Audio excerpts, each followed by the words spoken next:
After a quick ferry ride from Bali, we have made it here to Nusa Penida, and I'm so excited. Over the next 2 days, we're going to be covering what has changed in 2020 and also a couple awesome surprises that make traveling this island so much more enjoyable. But once the word gets out, it's going to get so much busier around here, so make sure you come as soon as you can. Now though, let's start the first adventure.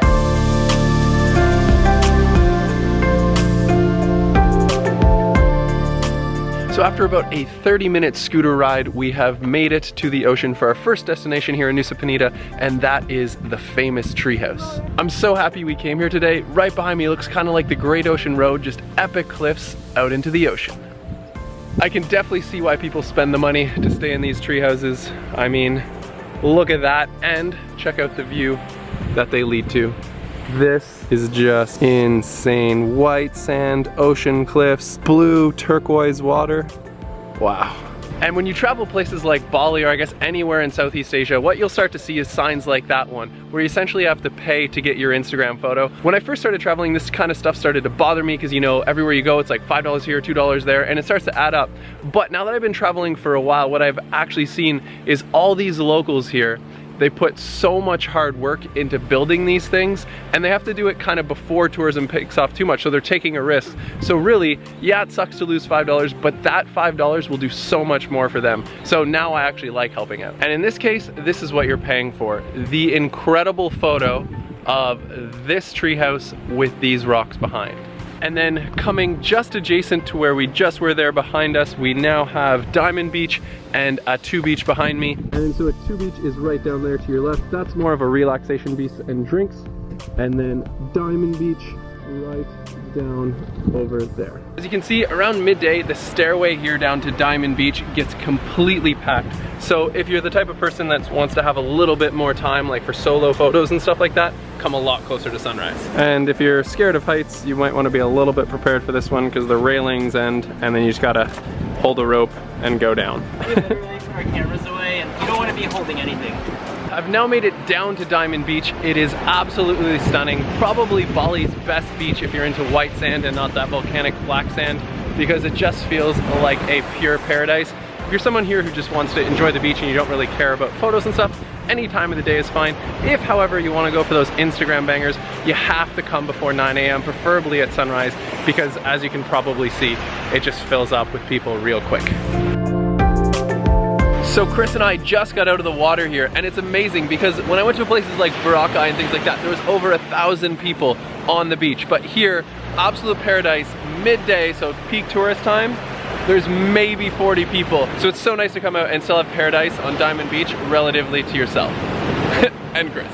So about a 30-minute or so scooter ride from Diamond Beach is these Teletubby Hills. It's kind of like the chocolate hills in the Philippines, except they're not brown and they're not as profound. But coming out for a little photo beside the Indonesian flag behind me is pretty signature. You get to see Christopher Lau every time you come, and the palm trees and the hills in the background. So after about a 45-minute super bumpy scooter ride, you come out here to Pragnaham, something like that. So there's some rock pools, some tiny waterfalls, mostly if there's a lot of rain, but really why you want to come here is if you want that photo with the blue stairs.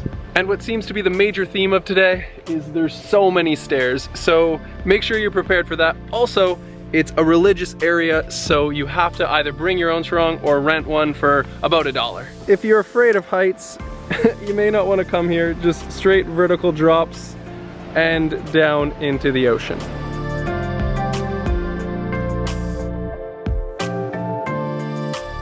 Well, we just finished up the sunset mission here at the Blue Stairs, and it happened to be a Balinese ceremony, so we made tons of friends all over the place. It was a good time. That's it for tonight. Time for bed, and tomorrow, more Nusa Penida. The best improvement that is going to bring a lot more tourists over is the newly paved roads. This is what they used to look like. So now that the whole island is pretty much freshly paved, there's going to be a lot more tourists, so come soon. For our accommodation on this trip, Chris and I chose to stay at Orgix Cliff Paradise. That's because we wanted to have a place with beautiful ocean cliff views in the background, a view of Mount Agung, and great food and great service, and all for about $45 a night, and that was split between the two of us. It was well worth it. For day 2, we're starting our day on the far northwest coast of the island, and that is Crystal Bay. We're starting it here in this beautiful palm tree forest. We just want to get a few shots here, And then we're ending the day tonight by the famous Dinosaur Head or Clinking. Nusa Bay is kind of a mix of a white brown sand beach. You come here for swimming or hanging out underneath an umbrella. We also offer snorkel tours. You can see with the boats behind me, but mostly this place is for relaxation.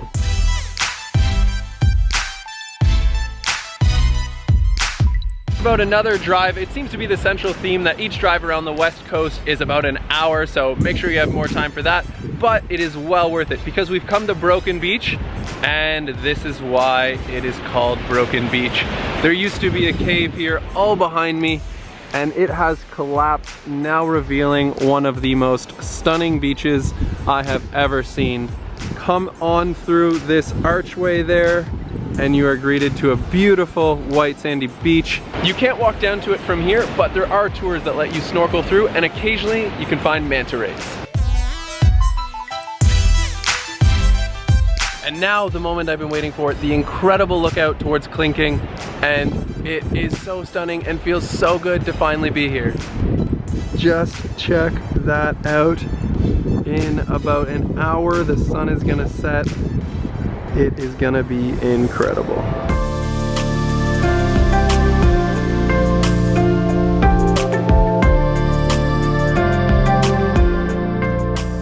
This closes an incredible 2.5 days here on Nusa Penida. Whether you only have a single day or you've got 4 to 5 days to completely enjoy everything, I recommend coming here no matter what. You're gonna love it. That being said, if you do have more time here, I recommend checking out Journey Areas post. They've gone to 27 different places and do a really good job of explaining kind of the hidden gems here in Bali, so check that post out. Next up for me though, I'm about to hit up a 6-week tour all around the world, places like India, Tokyo, the Arctic, and then South Africa, and many more. I can't wait to take you guys along for the ride. I'm going to do stories in every country. If you want to check out the journey along the way, make sure to follow Michael Makes Films on Instagram to check out that whole adventure.